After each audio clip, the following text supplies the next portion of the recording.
Welcome. Today we're not venturing into wild frontiers, but into the forgotten corners of New York State. Here, hidden from the city's pulse, lie the ghosts of towns that once thrived, now surrendered to nature's quiet reclamation. These ruins are silent storytellers, holding sagas of ambition, community, and abandonment. What emptied these communities? What stories linger in their empty streets and crumbling walls? Join me as we uncover the secrets of these lost places, listening to the echoes of the past. If you're drawn to the unknown, subscribe and become part of our community of explorers. In the Hudson Highlands, Bear Mountain State Park hides the ghostly remains of Doodletown. Once a lively village, now only mossy foundations and wild gardens remain. Sunlight and moss soften the ruins as the forest quietly reclaims what was built. Walking these phantom streets, you wonder about the last to leave and the memories they carried. Doodletown's silence is its legacy. Deep in the Adirondacks lies Tahawus, a place shaped by ambition and upheaval. Born of iron mining, the town faded, only to be revived by titanium decades later. But mining forced the town's relocation, leaving homes eerily intact, frozen in time.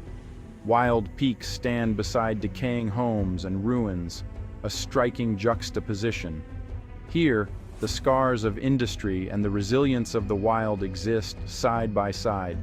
This is the Adirondack anomaly. Our next stop is Love Canal, a modern ghost town, not of ruins, but of tragedy.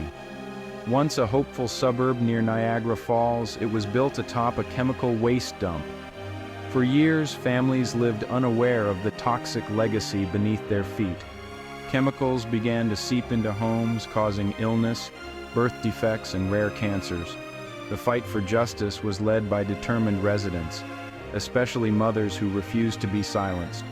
Their activism exposed the truth, mapping sickness to the buried canal. In 1978, President Carter declared a federal emergency.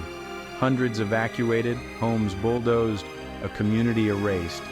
Today, Love Canal is a fenced-off field, a sterile memorial to environmental disaster.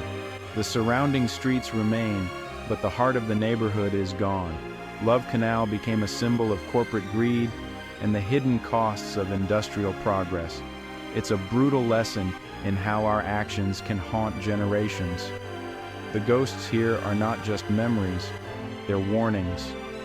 Walking the perimeter, you feel the weight of what was lost. Love Canal's story is a call to remember and to do better.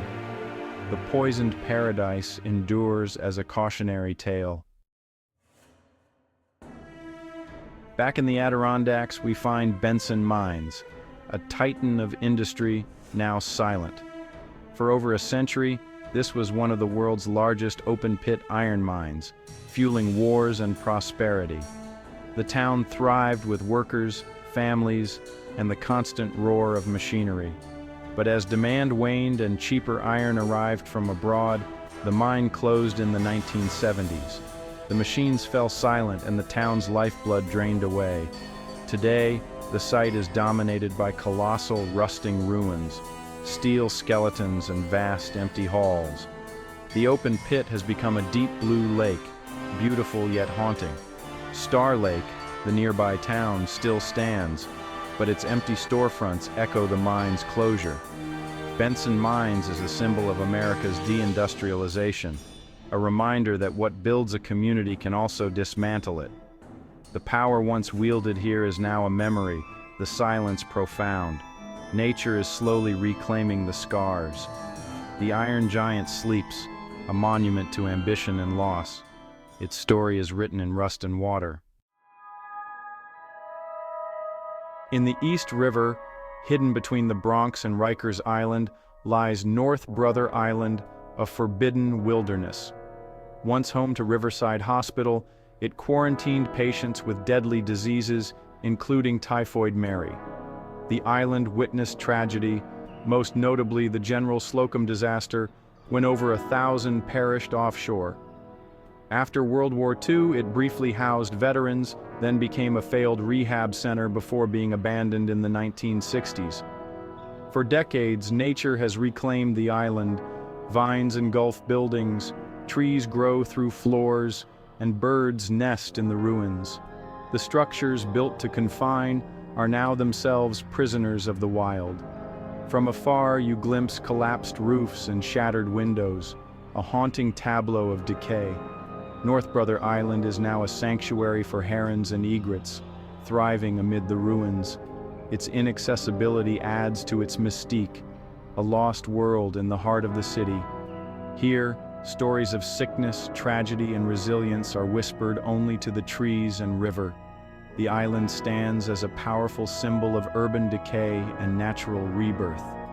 It's a secret garden of ruin, where history and wilderness intertwine. North Brother Island remains a haunting reminder of what we leave behind. Deep in the Adirondacks, the ruins of the Adirondack Iron Works mark the origins of industry in these woods. Founded in the 1820s, a small community grew around the blast furnace, a stone pyramid still standing today.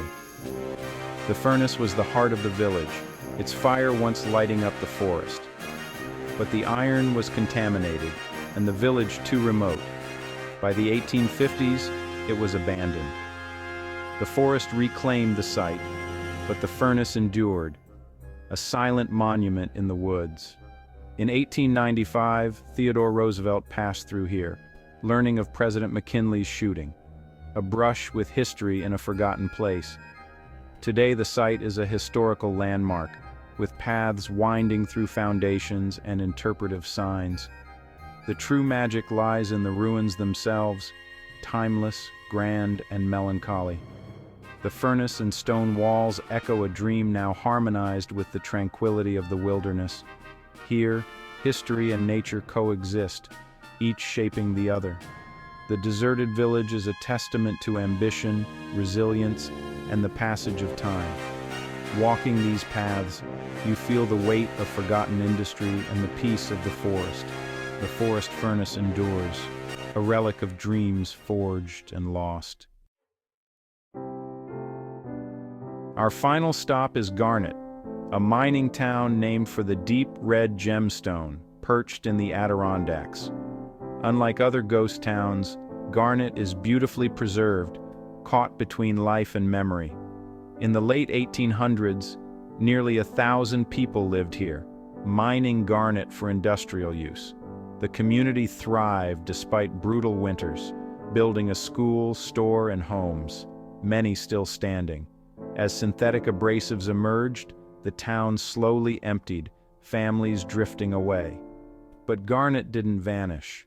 Volunteers and former residents preserved its buildings, turning it into a living museum. Walking its main street is like stepping into the 1890s. Homes, schoolhouse, and store all intact. The buildings bear the scars of time, their authenticity making the past tangible. Today, a few caretakers keep the spirit alive, and visitors can experience the town's history firsthand. Garnet never truly died. It shifted from industry to memory, from work to education. It stands as a tribute to the pioneers of the Adirondacks. Here, the story continues, preserved in timber and stone. Garnet is a gem not just in name, but in legacy. Its story endures, shining through the mountains. Our journey through New York's forgotten landscapes ends here. We've walked silent forests, stood before industrial giants, and heard the whispers of tragedy and resilience. These places remind us that what we build is fragile and nature is patient. By telling their stories, we honor the lives once lived and ensure their memory endures. If these stories moved you, subscribe and join us as we uncover more hidden worlds. Until our next adventure, stay curious.